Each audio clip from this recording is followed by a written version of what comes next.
Hello children, welcome back to the class. Okay, we are discussing the chapter Morphology of Flowering Plants, one of the very interesting and then very curious chapter. And in that we finished off the characteristic of root, region of root tip and then modification of root. Then next we finished the characteristic of stem, modifications of stem. Then next in the last lecture we finished off the characteristic of leaf, and then what are the parts of the leaf, and then venation we discussed, isn't it? Venation means what? The arrangement of veins and veinlets in the lamina. The arrangement of veins and veinlets in the lamina is called what? Venation. There are two types of venation. One is reticulate, usually seen in the dicots, parallel, usually seen in the monocots. Okay. Now let us learn about how many types are there in the leaf. Types of leaf. Leaves can be divided into two main types, that is, first one, simple leaf and then compound leaf. Simple leaf and then what? Compound leaf. Simple leaf means, simple leaf is a leaf in which the lamina is entire. If I say any of the leaf where the lamina will be entire, this is called what? Simple leaf. This is called what? Simple leaf. Simple leaf is a leaf in which the lamina or leaf blade is entire. Entire leaf lamina should be there. Then it is called what? Simple. If I say the second type, that is compound leaves, here what happened? The leaf is said to be compound leaf in which lamina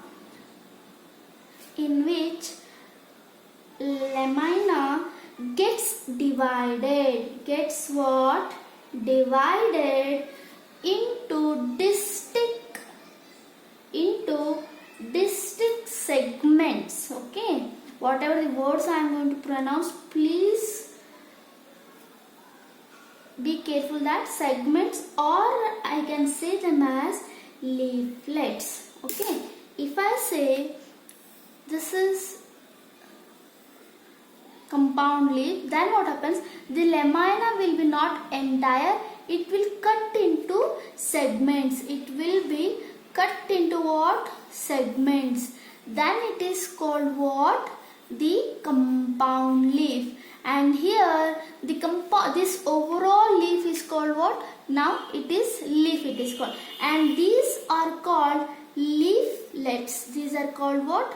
Leaflets. And what is the difference of this leaf? Leaves are just similar like leaf only, but they will be in very small size, and then there will be no any presence of axillary bud here. Okay, there will be absence, they lack axillary bud. Leaflets resembles just like a leaf only, but morphologically they will just look like leaf only, but at the axil they won't be having the axillary bud. I hope everybody is clear about this.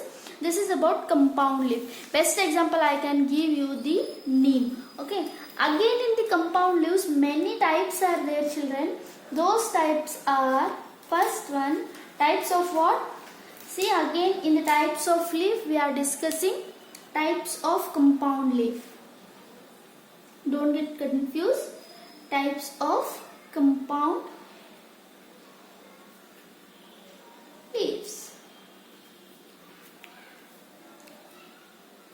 Okay, here there are again two types, that is pinnately compound leaf, and then second one is palmately compound. Pinnately compound leaf and then palmately compound leaf. Pinnately compound leaf, here what happens? Under the pinnately compound leaf, leaflets are borne on an elongated axis. This now it is called what? Axis or else rachis I can call. Okay. The main midrib of the compound leaf is also called as rachis or else axis. Leaflets are borne on an elongated axis. Okay. This is called what? The pinnately compound leaf. Pinnately compound leaf is what? Leaflets are borne on an elongated axis, or else I can say what it is, rachis. See why I am going to write side by side to differentiate you. Okay, you will be getting very clear cut idea about the pinnately and then palmately compound leaf. Okay, again here there are many of the examples are there and many subheadings are there. Unipinnate compound leaf are there. Unipinnate means leaflets borne on side of the primary axis. Okay, if odd leaflet is present, then it is called as imparipinnate. Okay, then leaflets are even in number means paripinnate. If leaves are odd in number means imparipinnate. Okay, yeah, I will be giving you example for each and everyone. Again, in that pinnately compound, we are going to learn about first thing is about unipinnate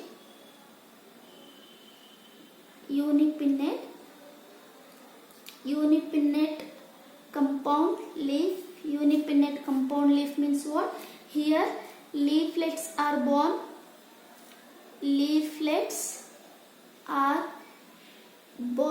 on two sides of rachis. Two sides of what? Rachis means how it will be. This is the rachis. At the two sides what happens? There will be the presence of the leaflets. Then it is called what? Unipinnate. Then it is called what? Unipinnate. If odd leaflet is present at the tip, if odd is there, okay, then it is called imparipinnate. Don't get confused. Once if once I gave example, you will be very clear about it. Imparipinnate means if this is a leaf, then these all are the leaflets. Okay, and the tip is odd in number. Tip is ended with odd leaflets. Odd leaflet is present at the tip means then it is called imparipinnate. Paripinnate means, yes, you should only say rose and the neem also I can give best example. Paripinnate means what, children? Leaflets are even in number. Okay, this is the rachis and then these are the leaflets. At the tip there will be even number. Okay, example cassia. Only just keep in mind the example and the name. That's it. That is only the important here. Let me recall once again. Pinnately compound leaf. Again in the type, see there are mainly two types in the leaf: simple leaf and then compound leaf. Simple leaf in which lamina is entire. Compound leaf where the lamina is distincted into small leaflets. Again in the compound leaf there are two types: pinnately compound, palmately compound. Pinnately compound, unipinnate means only a single primary rachis will be there. On this primary rachis there will be formation of what? The leaflets. Okay. Again on the number of ending of the leaflet there are two types. One is imparipinnate, one is paripinnate. If the leaflet's tip is ended, if the leaf is ended with odd number, then it is called imparipinnate. If it is ended with even number, then it is called paripinnate. Next is about bipinnate. Uni means only one. Here only one is there, one rachis is there. That's what it is called uni. Bi means what, children? Two. That's what bipinnate compound leaf. In bipinnate compound leaf, example acacia I can give. Okay, acacia. See here what happens. There will be, this is primary rachis, this is secondary rachis. Primary, secondary. On this secondary, there will be the production of leaflets. I hope everybody is getting, isn't it? Now you are clear. Now your doubt will be cleared, isn't it? If only one rachis is there, then it is unipinnate. If it is having primary rachis and then secondary rachis, then it is called what? Bipinnate. If more than, if I said the third one is tripinnate, means you only should say yes. Tripinnate compound leaf, how it will be? There will be primary, secondary, tertiary. On this tertiary rachis, what happens? There will be the formation or else production of the leaf. For the tripinnate example, I can give moringa. Moringa oleifera means nuggekai, drumstick. Okay. One more is there, that is D compound. Due to lack of space, I am just here only. I am writing D compound. For example, here there will be no specific rachis. Example, best well known example, coriander. You cannot see any kind of the rachis here. That's what that is called D. D means there is no. Compound means it is, the leaf is compound only, because the leaf will be not entire there. There will be small leaflets. Because of that, it is comes under the D compound. D compound example, coriander. Please adjust, because I am just to clarify your doubts only I am writing here, because children, if I write side by side, then it will be very easy for you. It will be very familiar for you. Because of that reason, in a inconvenient place only I am going to write this one. But please keep focus on my words. Okay. Pinnately compound, unipinnate, bipinnate, tripinnate, D compound. Unipinnate means only one rachis will be there. Bipinnate means primary rachis, secondary rachis. Tripinnate means primary, secondary and tertiary. D compound means here what happens? There will be leaf, but the leaflets will be in a compound manner. Okay. Example, coriander. Now, let's see about the palmate leaf, one of the type of the compound leaf, the palmately compound leaf. Here what happens? Leaflets are born directly at the tip of the rachis. Okay. Or else petiole, I can call it as. Stalk of the leaf is called petiole. Okay. The stalk of the leaf is called what? Petiole. In the first, during the part of the typical leaf only I explained. The stalk of the leaf is called what, children? Petiole. Okay. Leaflets are born directly at tip of petiole. Okay. Directly at the tip of the petiole. Okay. If I draw the diagram will be like this. This is the petiole. At the tip what happens? There is burning of what? Leaves. Okay, leaflets these are. This is bifoliate. How many are there? Only two. That's what? Foliate. Foliate means leaflets I can say. Bi means only two. If I say multiple, there will be multiple leaflets only at the tip of the petiole. This is the petiole. Okay, this is again the petiole. Okay, there are not much more sub types are not there in the palmately, but in the pinnately what there will be much more types are there. Okay, this is about the types of compound leaf and then overall types of the leaf. Just what was my intention is, in a single paper you should be having the overall structure of the types of the leaves. Okay, in simple manner. How many types are there? Mainly two types, simple leaf and then compound leaf. Again in the compound leaf two types, pinnately and then palmately. Pinnately, unipinnate, only one rachis means unipinnate. And again, if only one branches and then ended with odd number means imparipinnate, ended with even means peripinnate.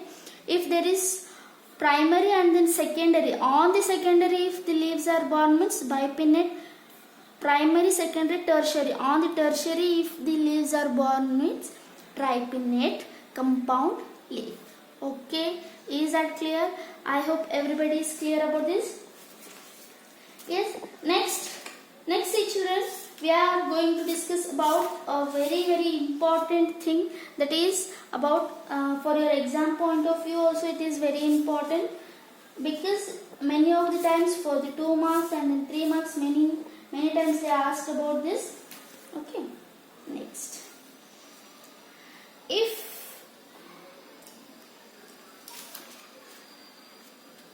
this is about the types of the leaf.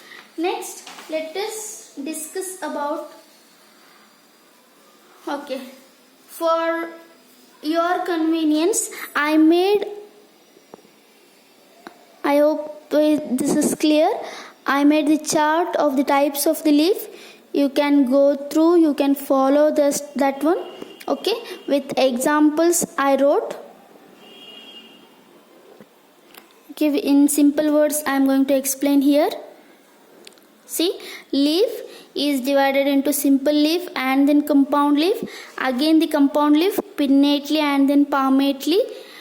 Everybody please note down this. Okay, unipinnate. Again in unipinnate, imparipinnate, example neem. Peripinnate, example tamarind. Okay, peripinnate example is tamarind. Again, first one is unipinnate, second bipinnate, tripinnate, tea compound. Bipinnate example acacia, ACACIA. Next, tripinnate example moringa, MORINGA. D compound example carrot and then coriander. These all are the subtypes of what? Pinnately compound leaf. Next, palmately compound leaf, unifoliate, bifoliate, trifoliate, tetrafoliate, multifoliate. Okay, unifoliate example citrus, whereas you can see there will be petiole like this, and at the tip of the petiole there will be leaves. That's what it is called, unifoliate. Bifoliate, trifoliate, oxalis. Bifoliate example hardwickia, HARDWICKIA. Trifoliate example oxalis, OXALIS. Tetrafoliate example Marsilia. Tetrafoliate example Marsilia. Multifoliate example Bombax mori. Okay, these all are the examples with their headings, and then these are the types of what, children? These are the types of the leaf. Now let us move for the next, that is a very important session for here, that is about the phyllotaxy. That is about the phyllotaxy.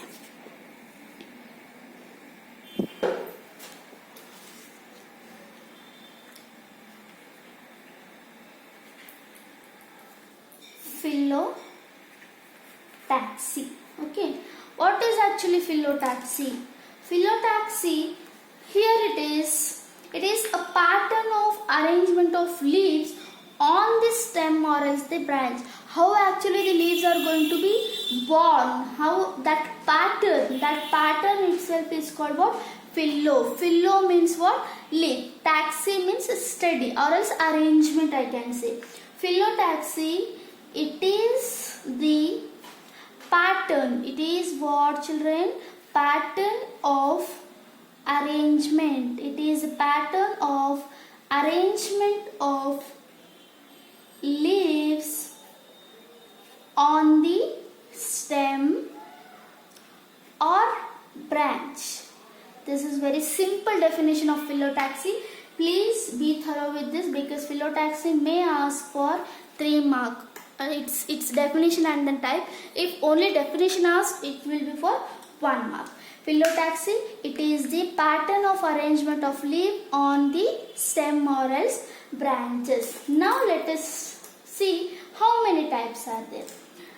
In the phyllotaxy, there are 3 types, children. How many types are there? 3 types are there. In that, first one,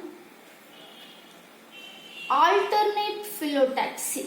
First one is alternate phyllotaxy. Here what happens? Single leaf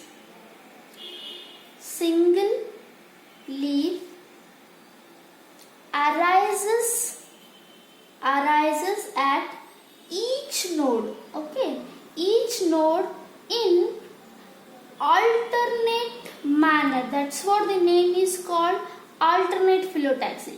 Alternate manner is very important here. Example, I can give you mustard plant leaf, and then China rose, that is hibiscus. If I talk you about the hibiscus or else China rose, here what happens? Alternate means this will be the, okay, here what happens? This is the stem, okay? This is the node, this is node, this is also node. Here what happens? For one node, there will be one leaf.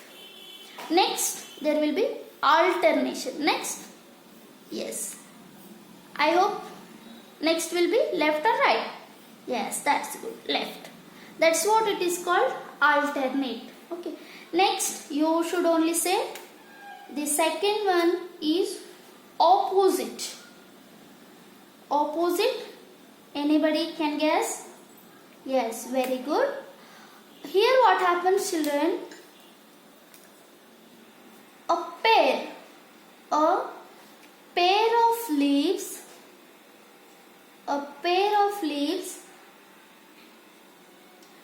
arise at each node and lie opposite, and they will be lie opposite. Best example, Calotropis. You people know well about the Calotropis, and then Guava. Here what happens? Calotropis in the sense, Calotropis procera, it is a side roadside weed, I can say. ಏನಂತ ಕರಿತೀವಿ, ಇದು ಎಕ್ಕಿ ಗಿಡ ಅಂತಾರಲ್ಲ ಕನ್ನಡಲ್ಲಿ. in Kannada it is said ಎಕ್ಕಿ ಗಿಡ. When you will pluck the leaf of that plant, there will be the emerging of the liquid material will be there. That is called what? Calotropis. Okay, and then Guava. Here what happens? A pair of leaves arise at each node. Okay, this is the stem, this is the node. For each node, there will be arising of pairs of leaf. What? In opposite. They are opposite to each other. They are what? Opposite to each other. This kind of the arrangement or else pattern of the leaf is called what? Opposite. And the third one is whorled. Whorled phyllotaxy. Here what happens? If more than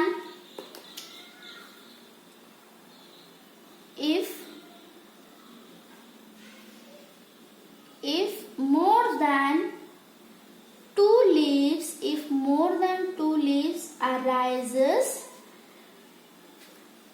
at a node, if more than two leaves arises at a node and form a whorl, then it is called whorled phyllotaxy. Okay, example, best example, Alstonia. Example is Alstonia. This Alstonia, I think you people don't know. In Hindi it is called Chitwan plant. Chitwan gida anta karitare. Okay, here what happens? There will be stem, children. Okay, this is the stem, this is the node. Okay, in each node there will be arising of more than two leaves. There will be arising of more than two leaves in whorled manner, in ring manner but more than 2 means then it is called what? Whorled. For this everything in examination they will be asking define phyllotaxy and then type of phyllotaxy with example they will be asking. So you should write definition of phyllotaxy, alternate, opposite and then Whorled, they are the types, and then with example you should be thorough with this. This is all about the phyllotaxy and the types of phyllotaxy. Now let us move the modification, the last part of the leaf, that is modifications of the leaf. For what purpose the leaves are going to be modified, we are going to discuss here. Modification of leaf. Modifications of leaf, there are many of the modifications are there for the function of many of that. Actually main function of leaf is photosynthesis.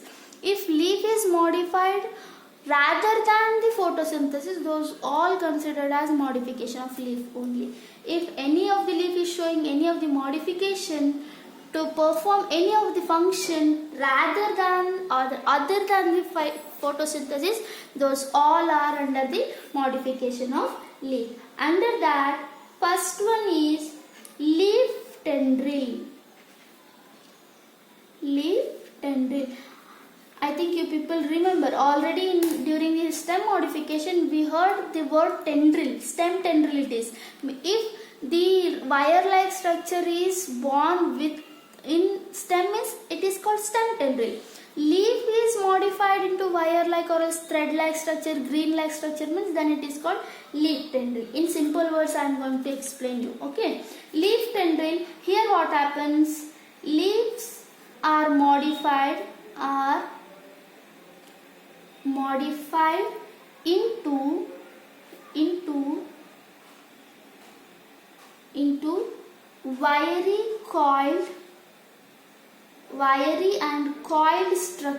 wiry and coiled structure, which helps in climbing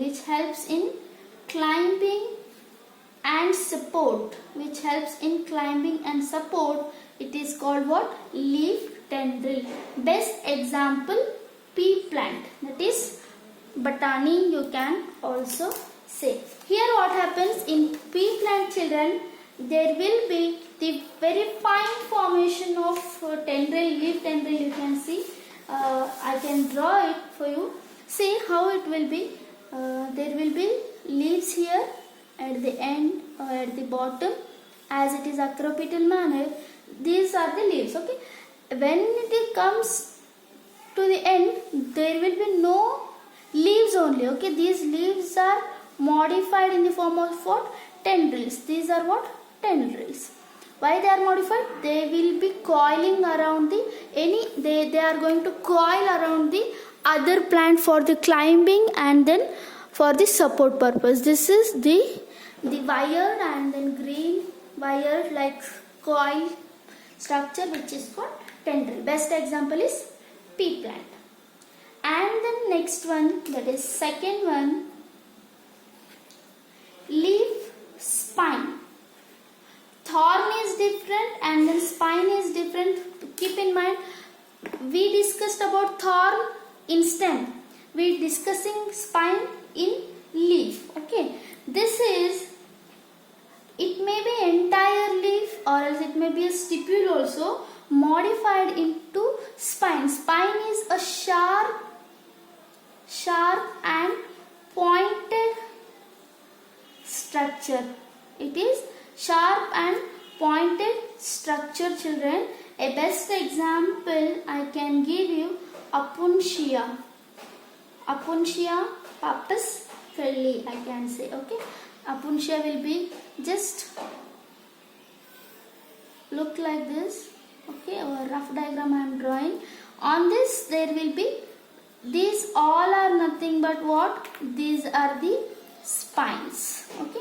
Here the leaves are modified into spines for the defense purpose. First thing, and then this whatever the leaf like structure is there, that is actually the stem. Apuntia I also already gave example in stem modification also, where the stem is modified into flattened structure I gave already, and it is here now we are only talking about spine, isn't it?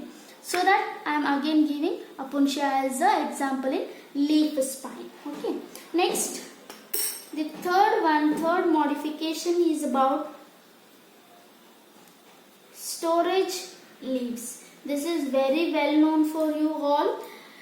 Example I can give, see here what happens, leaves are fleshy and they store what? They store food. Best example, well known example for everyone, that is onion and then garlic. Whatever you people are eating onion, no, that is what you are eating, the leaves. This is the onion, or rough diagram I am going to draw here. Okay, this is what stem of onion. Whatever this is there, this portion, this is scaly leaves, scaly leaf of what? Onion. This is edible. Why it is edible? Because it is storage of what? Food. And then same in the garlic also. And then fourth one, here the very important, insectivorous plants. Insectivorous plants. You will be wondering by knowing this fact, that is there are some plants which are insectivorous, means they are consuming the insect. That's what the name insectivorous plants it is given. A best example is picture plant and then Venus flytrap. Picture and then Venus flytrap. These are the two examples of what, children? Insectivorous plants. Here what happened, in picture plant, the overall leaf get modified into a flask shaped. Overall leaf is going to be, see, this structure will be like this. Entire leaf is going to be modified into a flask like structure, and then there will be a lid like structure. This is actually picture plant. If any insect is landed over here, it will be attracting the insects by the fragrance and then odor or smell. Okay, when that insect is attracted, this insect come near and then land to the picture, then that lid will be closed up. Then that insect is overall, it is what, that will be digested, captured and digested by picture plant. Venus flytrap, how it will be, there will be winged petiole. There will be petiole itself will be in a winged manner. The petiole itself will be in a winged manner, and then there will be having, the ends will be like this. Those who are having the habit of seeing National Geography, you will be very aware of these two plants. Okay, whenever the insect is landed over here, this will be closed like this. The petiole will be in a winged manner. If any insect came and then land here, what happens? It will be suddenly trapped it. Okay, after capturing, after trapping, what happens? The insect is totally digested. The insect is totally digested by this kind of insectivorous plants. Okay, this is of one of the kind. And the last one, this is extra for you, that is phyllodes. Okay, in stem modification session, we discussed about phylloclade. Okay, this is only phyllo, don't get confused among them. That's what during first class only I said, please be thorough with the pronunciation and then spelling. Okay, phylloid is different, phyloclade is different. Phyloclade is modification of stem, phylloid is modification of what? Leaf. Here what happens, in some plants like Australian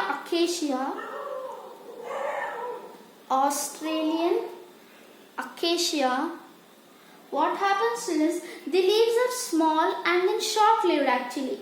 In these plants, the petiole modified to form a flat. Okay, here what happens, if I say this is the plant of the Australian acacia, Here leaf will, the petiole itself, petiole means it should be in a stalk-like structure. No. Here what happens, the petiole will somewhat, it will be swells up and it will be green in color.